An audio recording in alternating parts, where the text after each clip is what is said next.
এত সুন্দর mini kitchen হলে কার না ইচ্ছা করে রান্নাবান্না করতে। আজকে আমার মিনি কিচেনে মেজবানি আয়োজন করছি। আজকে এখানে আমি মুরগি মাংস রান্না করব, পোলাও রান্না করব, ডিমের কোরমা রান্না করব। তো চলো আমি প্রথমে পোলাওটা নিয়ে শুরু করি। পোলাও তো অনেকে অনেকভাবে শুরু করে, তো অনেকভাবে রান্না করে। তো আমি রান্না করছি ভাতের স্টাইলে। তো এখানে আমি সব কিছু একসাথে দিয়ে দিচ্ছি, তেজপাতা, পেঁয়াজ, দারচিনি, এলাচি দিয়ে আমি এখানে পানি দিয়ে ফেলতেছি। তো এই যে আমার পানি দেওয়া হয়ে গেছে। এখন ঢাকনাটা দিয়ে দিলাম। ঢাকনাটা একটু বেশি বড় সাইজ, পরে আমি ছোটোটা দিয়ে দিলাম। তো এই যে এখানে আমি একটু লবণ দিয়ে দিচ্ছি, লবণ অ্যাড করে ফেলতেছি। তো এই যে ঢাকনা দিয়ে দিলাম। এখন দেখো দৃশ্যটা কি সুন্দর, দৃশ্য দেখো কি সুন্দরভাবে বলক আসছে, ঢাকনাটা পূর্বে অবস্থা। তো আমার কাছে এরকম দৃশ্য দেখতে খুব ভালো লাগে। তো আমার পোলাওটা হয়ে গেছে, এই যে মাখা মাখা হয়ে গেছে। ঢাকনা দিয়ে কিছুক্ষণ ঢেকে রাখলে একদম জোড়া হয়ে যাবে। তো আমি নামিয়ে নিচ্ছি। তো এখন আমি চিকেন রান্না করব, মুরগির মাংস। তার জন্য আমি পাতিল উঠে দিলাম। এখন গরম হওয়ার পর আমি তেল দিয়ে দিচ্ছি। মনে হচ্ছে যেন আমি আমার সেই শৈশবকালে ফিরে গিয়েছি। শৈশবে আসলে চুলা ভারতি করতাম। তো এখন আসলে মনে হচ্ছে যেন সেই শৈশবে ফিরে গিয়েছি। ছোটোবেলার কাহিনী মনে পড়তেছে বারবার। তো এখানে আমি পেঁয়াজ দিয়ে দিচ্ছি। আজকে আমার ফ্রিজে টমেটো ছিল না বাসায়, আমি স্কিপ করলাম। তো এখানে আমি গরম মশলাগুলো দিয়ে দিলাম, দারচিনি, এলাচি, লং, তেজপাতা। তো সব কিছু নেড়ে দিচ্ছি। এখন আমি এক এক করে সবগুলো মশলা দিয়ে দিব। এখন এখানে আমি একটু লবণ দিয়ে দিচ্ছি। দেখো আমার লবণদানি বা মশলাদানিগুলো কি ছোট ছোট, কি সুন্দর দেখতে। এত ছোট ধরতে এত কষ্ট লাগে, মনে হয় এখনই হাত থেকে পড়বে। তো এই যে আমি এখানে একটু মরিচ দিলাম। তো এখন আমি একটু হলুদ দিয়ে দিচ্ছি।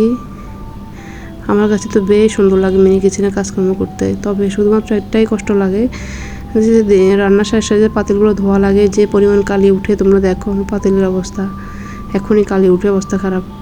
তো এখানে আমি একটু রসুন দিয়ে দিচ্ছি। এখানে আমি হলুদ, মরিচ, জিরা, ধনিয়া সব কিছু দিয়ে এখন আমি ভালো মতো নেড়ে ছেড়ে দিচ্ছি। একটু পানি দিয়ে দিচ্ছি যাতে নিচ দিয়ে না লেগে যায়। তো এখন আমি মুরগিটা দিয়ে দিব। একটু কষানো হয়ে গেছে মশলাগুলা। আমি এখানে মুরগির মাংস বেশি নিয়েছি, পাতিল তো অনেক ছোট, তো এই জন্য আমি অল্প একটু দিব, সবগুলো দিব না। তো এখন আমি নেড়ে ছেড়ে দিচ্ছি।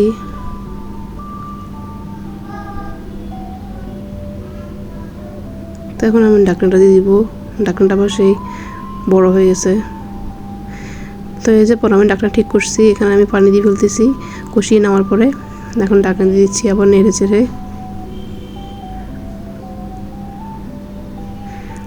তো এখন আমার এই যে মাংস হয়ে গেছে। এখন আমি এখানে একটু ধনিয়া পাতা দিয়ে দিচ্ছি। আমার কাছে ধনিয়া পাতা গ্রানটা অনেক সুন্দর লাগে, ভালো লাগে। তো এখন নামিয়ে নিচ্ছি। আমার চিকেনটা হয়ে গেছে, একটু ঝোল ঝোল রাখছি। তো এখন আমি ডিমের কোরমাটা করব। তার জন্য আমি এখানে ফ্রাই প্যান উঠিয়ে দিয়েছি। এখন তেল দিয়ে দিলাম। তো এখন আমি পেঁয়াজ দিয়ে দিচ্ছি। আমার কাছে ডিমের কোরমা খুব ভালো লাগে। এখানে আমি কোল প্যাকেট ডিম নিয়েছি, যেহেতু এখানে মিনি কিচেন, সবগুলো পাতিলগুলো খুব ছোটো ছোটো সাইজের, এই জন্য এখানে কোল প্যাকেট ডিমই ঠিক মতো হবে সাইজ হিসেবে। তো এখানে আমি লবণ দিয়ে দিলাম। আবার এক এক করে সবগুলো মশলা আমি দিয়ে দিচ্ছি। এখানে আমি হলুদ দিচ্ছি। তো এরপর আমি আবার এখানে একটু জিরা দিচ্ছি। জিরার ফ্লেভার আমার কাছে খুব ভালো লাগে। তোমাদের কার কার কাছে এভাবে রান্নাবান্না করতে খুব ভালো লাগে মিনি কিচেন নিয়ে, অবশ্যই কমেন্ট করে জানাবা। তোমরা দেখো আমার মশলাদানি যে চামচটা, ছোট্ট চামচ, এটা থেকে পড়তেছে না। এত ছোট ছোট জিনিস ধরতে এত ভয় লাগে, কাছের জিনিস মনে হয় হাত থেকে পড়ে এখনই ভাঙবে। তো এই যে এখন আমার মশলাগুলো দেওয়া শেষ। এখন একটু পানি দিয়ে দিব নিচ দিয়ে, যাতে না পুড়ে যায়। এই যে একটু পানি দিয়ে আমি নেড়ে ছেড়ে দিব। আমার দুই পাশে দূরে ছোটো ছোটো বাচ্চা বসে আছে, কখন আমি এদের থেকে ওদের ফিরবো, ওরা আমার জিনিসগুলো নিয়ে ভাগবে বা ফালাবে, এরকম অবস্থায় আছে আর কি। তো এখন আমি ডিমগুলো দিয়ে দিচ্ছি। ডিমগুলো এত ছোটো ছোটো, খোসাগুলো চিলতে যে আমার কয়েকটা ডিম ভেঙে গেছে। তো এই যে আমার ডিমগুলো দিয়ে নেড়ে ছেড়ে দিব।